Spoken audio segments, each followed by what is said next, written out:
The boardroom was heavy with silence, every breath waiting on a billionaire's decision. Millions of dollars, years of work, an empire itself, everything teetered on the edge of one signature. And yet, it wasn't the engineers or the powerful men at the table who would change the course of this story. It was a little girl, just 7 years old, whose quiet voice would shake the room and alter everything. Before we begin this remarkable tale, make sure to tap that like button and share in the comments if you've ever seen a child reveal a gift beyond imagination. The air in the executive dining room was so still that even the faint hum of the refrigerator sounded like a drumbeat. The long oak table gleamed under golden light, set for power and precision. At its head sat Arthur Crofton, the billionaire who had built an empire brick by brick, deal by deal. He was a man who rarely blinked at contracts worth more than most people could dream of in a lifetime. Today was another of those moments. Before him lay a stack of papers, thick with equations and projections. He held a pen that probably cost more than a small car, the ink heavy and dark, ready to mark his signature. Across from him sat 3 engineers, Davis, Harlow, and Finch, the creators of a new technology that promised to revolutionize clean energy. Their faces were pale with expectation, their breaths shallow, as though even oxygen dared not intrude on the gravity of this moment. Arthur's voice, low and certain, broke the silence. "The numbers are solid. Your formula is the key. It's what makes this work." The engineers nearly sagged with relief. Years of work, late nights and endless calculations, all of it had brought them here. A deal worth $50 million was within reach. Mr. Davis, the lead engineer, actually let his lips twitch toward a smile. At the far side of the room, unnoticed by most, a waitress named Eliza moved gracefully between chairs. She filled crystal glasses with water, her hands steady, though her heart beat quickly in her chest. This wasn't just a job, it was survival. A single mother with debts that threatened to swallow her, Eliza clung to this position because it paid enough to keep the lights on and her daughter clothed. That daughter, Maya, sat quietly in the corner, legs dangling from a chair too big for her, crayons scattered across a sheet of paper.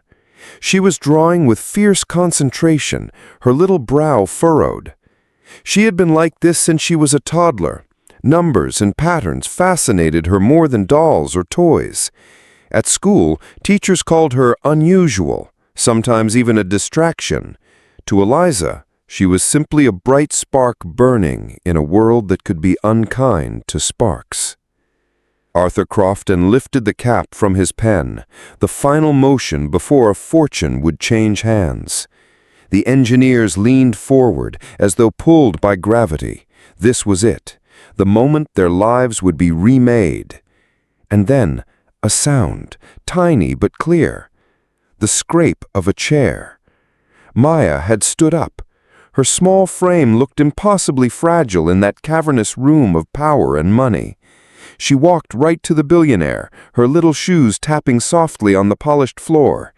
She stopped by his elbow and looked down at the page. Then she whispered words that sliced through the room like a blade. "This formula is wrong." Eliza froze. The water jug trembled in her hand. Terror flooded her chest. "Maya, no, baby, come here. I'm so sorry," she stammered, rushing forward, her voice thick with dread.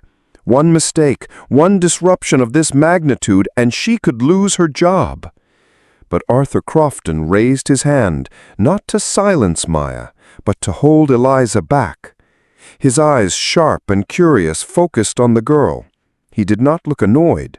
He looked intrigued. "What's wrong?" he asked, his tone softer than anyone expected. Maya pointed to the open proposal with a finger that smudged her crayon-stained hands. "That part," she said, her voice firm though small, "the differential. It's supposed to be d squared theta over dt squared. You missed the square. The energy constant is wrong. It will need almost 20% more power." For a heartbeat, the room did not move. Then Mr. Davis let out a laugh that cracked in the middle. "It's very advanced math, sweetie. You must be confused." But his eyes betrayed him. He dragged the papers closer, scanning furiously. The color drained from his face. His lips pressed tight. Harlow and Finch leaned in, whispering in low, frantic voices, their fingers trembling as they traced the lines of the formula. Arthur did not look at the paper. He looked at the engineers. He watched the truth unravel across their faces, and he saw panic bloom like a stain. Davis's hands began to shake. At last, his voice broke. She's right," he admitted.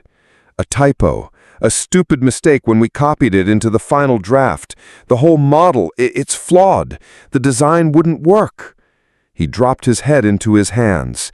Years of work, credibility, and their future, all of it crumbling because a child saw what they had overlooked. Arthur recapped his pen with a soft click. The sound felt like a gavel striking. The deal was dead. Maya's eyes flicked to her mother wide with worry. She thought she had done something wrong. Eliza's arms wrapped around her protectively, tears springing hot and unbidden. She was sure they both would pay dearly for this interruption. But Arthur Crofton rose from his chair with unexpected calm. He walked to the corner, to Maya's forgotten drawing. He lifted the paper and studied it. Amid a cheerful sun and swirls of color were shapes that looked less like doodles and more like formulas, patterns echoing the complexity of the cosmos. "She likes numbers," Eliza whispered, ashamed, afraid to meet his gaze. "She just sees them. I don't know how. She never had a teacher for this." Arthur studied Maya as though she were rarer than any treasure he had ever acquired. He thought of the $50 million he'd nearly wasted. He thought of all the brilliant men and women he had hired who had missed what this child spotted instantly. He thought of how much potential could be buried forever simply because the world rarely listened to quiet voices. Finally, he turned to his assistant at the door. "Tear up the contract." The engineers flinched, despair carved into their faces. But Arthur wasn't finished. "And call the dean of mathematics at the university. Tell him I'm endowing a full scholarship for a girl named Maya. She'll be ready in 9 years." Eliza gasped, her knees nearly buckling. Arthur's voice softened as he looked at her. "And as for you, you'll join my staff, head of logistics for this floor. The pay will be appropriate." Eliza clutched her daughter, laughter and tears mingling, disbelief battling with overwhelming relief. For the first time in years, hope flooded her chest. Arthur Crofton had walked into that room prepared to invest in technology. Instead, he left having invested in something far greater: a child's future, a mother's stability, and the simple, extraordinary power of truth spoken in a whisper.